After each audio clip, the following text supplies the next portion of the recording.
Out of curiosity, chat, how many of you guys have seen the Arsenal video that he put out? He basically ripped a video from his live stream and put it on his secondary channel, Arsenal Live. To kind of provide context for everybody, Arsenal ended up putting out a video called "Are You Sure You Want to Be a Pro Gamer?" which ironically sounds like a TV show, and that's just me making jest, but it does sound like are you smarter than a millionaire? Are you? It's actually a very emotional topic. If you guys didn't watch my video, I did a video a week or two ago reflecting on the highs and lows of 2023. And I talk about, 2023 was tough, suicidal tendencies coming back, and like the strains and the mental woes and all the frustrations. And this was basically ripped from his live stream of a very real conversation. He's a little scatterbrained about it, and I think that's just because I don't know if this was intended for him to talk about. It just felt like he's been thinking about this a lot. It hit a breaking point and he just let it out, which I think is very real. It's very raw. It's very genuine.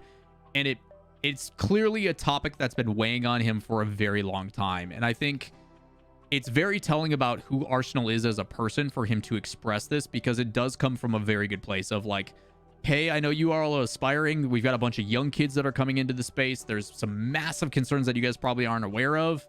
And like, after a certain point, he's just like, I gotta let it go. On chat, y'all might look at me. Y'all might look at all these other pro players and say, damn, they living the life. I don't think any of you say that about me. Damn, they making all this money. They get to travel and play, and I feel y'all, because I did the same damn thing. I looked at all these people, and I was like, oh my God, dapper, squishy. I want to be like. For me, it was a lot longer before that. Growing up as a kid, watching G4 TV and MLG Halo on TV and all that kind of stuff. And I was like, dang, dude, these guys get to talk about video games for a living. That's amazing. I'm so envious of that. I wish I could do that. Similar regards. The perception of what it is like to be a public figure, someone who is famous or popular or whatever, and the money that comes from it and all that kind of stuff is what he's addressing. He's talking about, hey, I'm a young kid. I'm watching these pro players do this thing that I think would be really, really cool. I want to be like that. I want to experience the things they're doing, which is why celebrities exist. People who follow on, social media, all that kind of stuff. They want to like vicariously live through the life that you are living. That's why vlog content is super popular. That's why, Instagram and all that kind of stuff, that behind the scenes, the fabricated life, the perception that we give off of like everything's great, everything's amazing, doesn't tell the story of what's actually going on behind the scenes. Okay, he talks about the childhood, the tough parts, all that, and then getting into gaming. Two different damn things. My friends, they hanging out 15, 16, 17, 18, whatever, hanging out, making memories. I'm not saying you got to go to parties and all that stuff, but hanging out, going to the movies, playing outside, playing basketball. You mean getting active, just having fun, hanging out with people. Talk about this a lot as well. The privileged life, by all means. Again, you're now 13 to 18-year-olds or whatever, your high schoolers that are traveling the world and doing all these crazy things is a very privileged experience. But what are you giving up for it? In the meantime, I make the joke a lot. When I was in high school, my job was to get decent grades, show up to soccer practice or whatever sport I was in at the time, and then I always joke, get Becky's number, the girl I was into or whatever, as a young kid going through puberty, trying to talk to girls. Wasn't successful, but that's the way that I was. My priorities as a typical high school kid was very, very simple. And I got to create memories and experiences and develop socially and understand the societal norms. That's what high school is really about. Let's not kid. The NA education system isn't there. Learn this stuff, regurgitate it, forget it, rinse, repeat. Like it's not that great. But the life skills, the lessons, the perception of how you should act and react to certain things, that's why a retail job or, food service industry, whatever it is, those life skills are very important. And a lot of these young kids, because of esports and because it lacks the infrastructure and it lacks the guidance that is desperately needed still, you don't see some of those things develop and it creates for some really bad long-term problems within what they are, children. Like, it's not healthy. It's really not healthy. They do not have the proper support system, and parents and stuff like that can try. But when he talks about making memories, I think it is important to make memories with friends, close friends, people you grow up with that are experiencing the same things you are. And while, yes, he is still able to get that with the peers that he's made through competition and stuff like that, it's different. It's very different. And I say that as someone who has gotten to experience both as a stereotypical kid from middle of nowhere, Wisconsin, going to school, doing all that stuff, as well as a person who was plucked out of this tiny area I grew up in to fly out to LA every weekend to cast from a studio and see the world and travel and experience crazy things. I mean, I talk about this, but like, I am a small town kid from Green Bay, Wisconsin, where the only form of entertainment we have is our football team. Other than that, it's agriculture, and like your pastime is hanging out around a fire and just talking to people. And that's all you really need. And a lot of alcohol. And not more than a few months ago, I got to go to Las Vegas to host the Formula One Las Vegas Grand Prix. It is a crazy, very surreal experience that I know I am very lucky and very blessed to get to do. But it is, and nor will it ever be, normal. It is a very privileged thing to do that I've worked very, very hard with hundreds of thousands of hours to be qualified to do. Arsenal goes on to talk a lot about the things that people aren't really aware about. He talks about, the putting on the dress of like, hey, I would never jeopardize my integrity. I would never do those things. But then the money comes along that allows you to get away with some things that are normally things that you would never do. He talks about how he didn't actually choose to go pro. The only thing he had, because he had just moved, is that he was super depressed. It was him and his controller. Like, his controller was his best friend. And all of the things that he gave up because all he had was gaming. It was him, his controller, and his monitor. And that's it. And there's a reason why Arsenal came into the pro scene at such a rapid rate. It's because it was all he was doing. And by no means, and I'm glad he is self-aware enough and he has learned, and I hope he has the support system around him to help get through these things, because it seems like he's been tackling it a lot alone. And I say this as someone who has talked to Arsenal at locations with mental psychologists and coaches and stuff like that.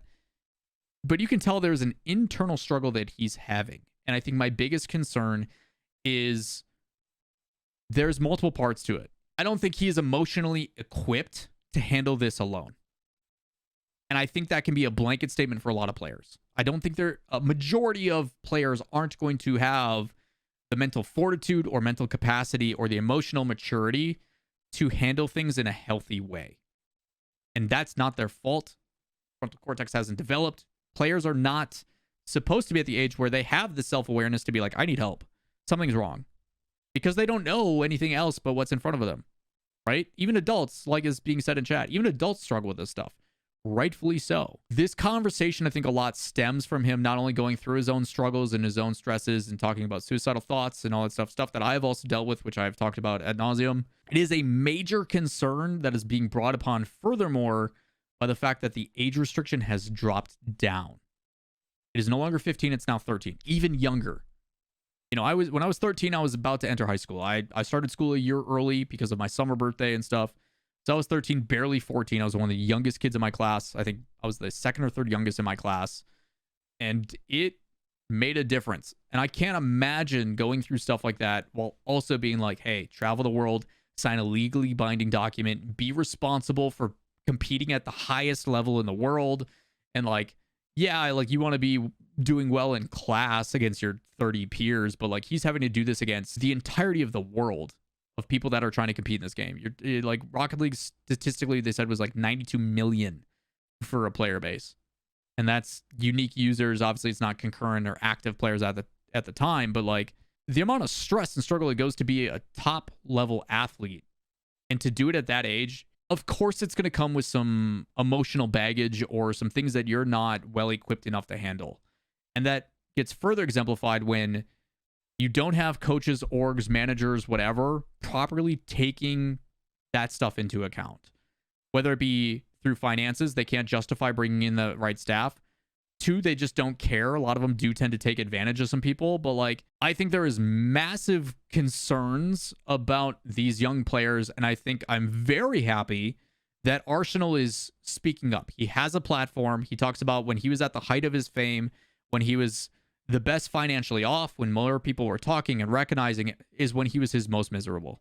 And it's true. I think when you are constantly grinding, when work is your everything, when you don't allocate proper time into personal life versus work life and creating a separation and a proper balance, and no one is there to educate you about that. No one is telling these kids. No one is giving them the guidance. We saw Frosty in chat earlier, 15 fresh off the block, going to be a pro for NRG.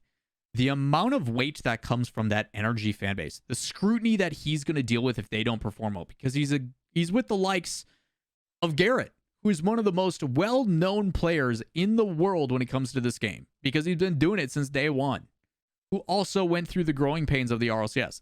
That was some of the privilege that Garrett and the Turtles and stuff got. It was new. We didn't know what the heck we were doing, and that came with an understanding. We were just happy to have Rocket League at a high level. A $75,000 prize pool. Life is crazy. But now there's been a precedent. We've been doing this for 7 years. There is certain expectations that need to be met. There is certain history with a team that comes with a certain level of prestige. And all of that pressure is going to fall on a 15-year-old kid. And it's basically up to Garrett to show him the ropes and show him this is the tricks of the trade. This is how we do things. This is how things goes. Quite honestly, that's not Garrett's responsibility, nor is Garrett qualified technically to be doing that. Garrett's not a psychological person. Like, he's not qualified, trained professionally, doesn't have a degree in psychology to like help this kid navigate through these things. And every person, every scenario is going to be unique and different. Plus, Garrett's got to focus on his own career. He's got to put time and effort into his own job. So it's like, I really, really hope that coaches, managers, people that are being hired are taking this shit seriously. It's needed. And I'm afraid because it's definitely not happening, especially with the state of esports, 8,000, 9,000 layoffs, nepotism left, right, and center. And like, there's so many problems with this industry. It's in its infancy.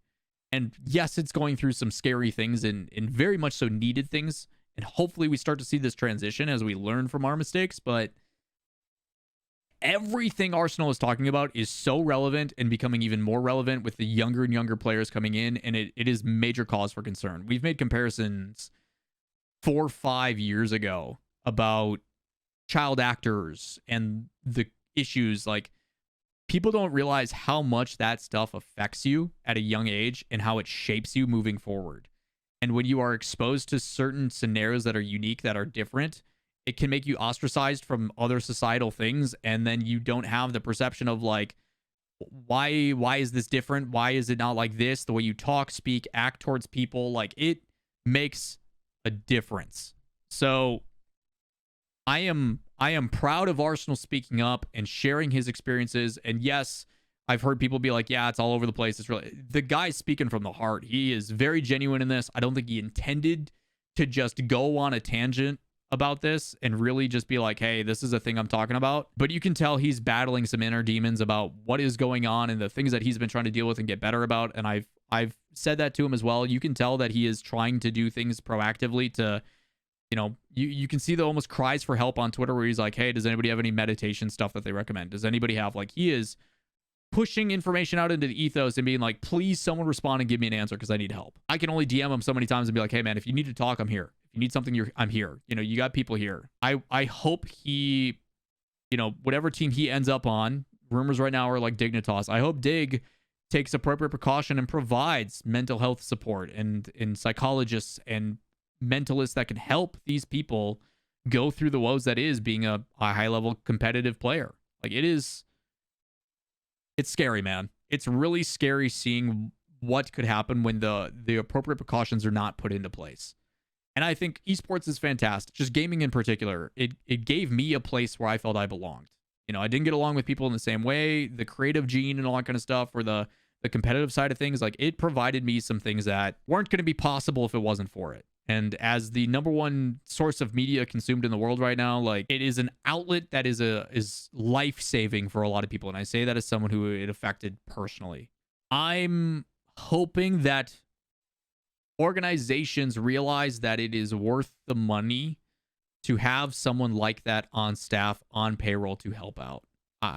It should almost be a need. And I don't know how many also agree with that, are willing to spend the money to do it. But I know from my experiences, every single player I have talked to that says we had a psychologist or a mental coach or something in some capacity on staff, they've like, it's made a world of difference. I'm more level-headed. I'm more healthy, both in the mental and physical side of things, those types of things. And it is a lot to ask a team manager to do that as well, because I don't know many team managers that are appropriately qualified to handle those types of scenarios. The last thing you want is them steering them in the wrong direction. Very proud of Arsenal for speaking up and keeping it very real and saying what he has to say. I hope everybody, whether you are a player, a viewer, a fan, young, old, whatever, I would recommend giving it a watch. Again, I'm going to link it in chat. I'm going to put it pinned in the top comment. It will provide some perspective of what these players, whether they speak about it or not, whether it is at the high end or low end,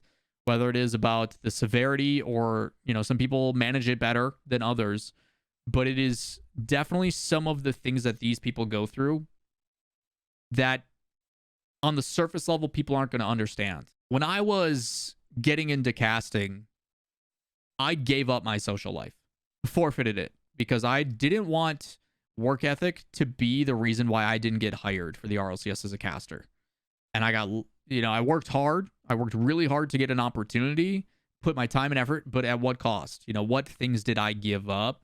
And it took me years of RLCS of never seeing my friends or my family and stuff to finally be like, you know what, I need to make a choice. I need to be proactive about making this relationship not one-sided, because it's like, yes, I am following my passion. I love what I do. I'm very lucky to say that, but this is a one-sided relationship. I see you guys when it's convenient for me, and I need to go out of my way, even if it is going to make work life a little bit more difficult, or it's going to put a little bit more strain and, you know, time management and stuff like that. But like, this is something I need to do because it's the right thing to do to maintain a healthy relationship with my friends, family, etc. Right? You know, not being able to, with a relationship, post a picture publicly of me and my significant other, because for some reason people think death threats are an okay thing. And if they're willing to do that to me, I can't imagine what they're willing to do anonymously to my significant other. It's like things like that people just don't understand, that we give up or we forfeit because you don't want to make people have crosshairs on them, which is a terrible thing to say. You know, it's like if we're in person and you're talking shit and you're being rude and stuff like that, you think I'm just going to sit there and take it? But because I'm a public figure online, I have to. I can't speak back because then I'm the jerk, even though this person's threatening me, my family, my friends, my whatever. And it's like this crazy, like, I don't know. It's there's a lot of things that people don't realize come with the public figure status. And yes, there's a lot of upside and a lot of really awesome opportunities and things that we've been privileged to experience because we've worked hard and put ourselves in that perspective. But there's also a lot of negative that comes with it too. And hopefully by watching Arsenal's video, it helps provide some of that perspective. So that is all I'm going to say about this. If you guys would like to hear more about it, or you'd like to hear more expression of it, or you would like to maybe get more perspective on it, if you have additional questions and stuff, come by the stream, twitch.tv/LAWL. We stream just about every day. I'm happy to talk about this stuff. I have no issue sharing about my personal experiences with mental health battles and all that kind of stuff. But just know there's people out there that are willing to listen. By all means, you don't have to go through it alone. There is people here that also go through those same things and are willing to connect and share those experiences. But I do know for a fact it is not good to keep it inside. Share it with someone you trust. Share it with someone that you respect. And hopefully they give you the right attention. And if they don't, I'm sure we can find someone who does. So with that said, if you guys enjoy the content, like, subscribe, notifications. A little bit different style of video today, but it is appreciated. And we'll see you in the next one.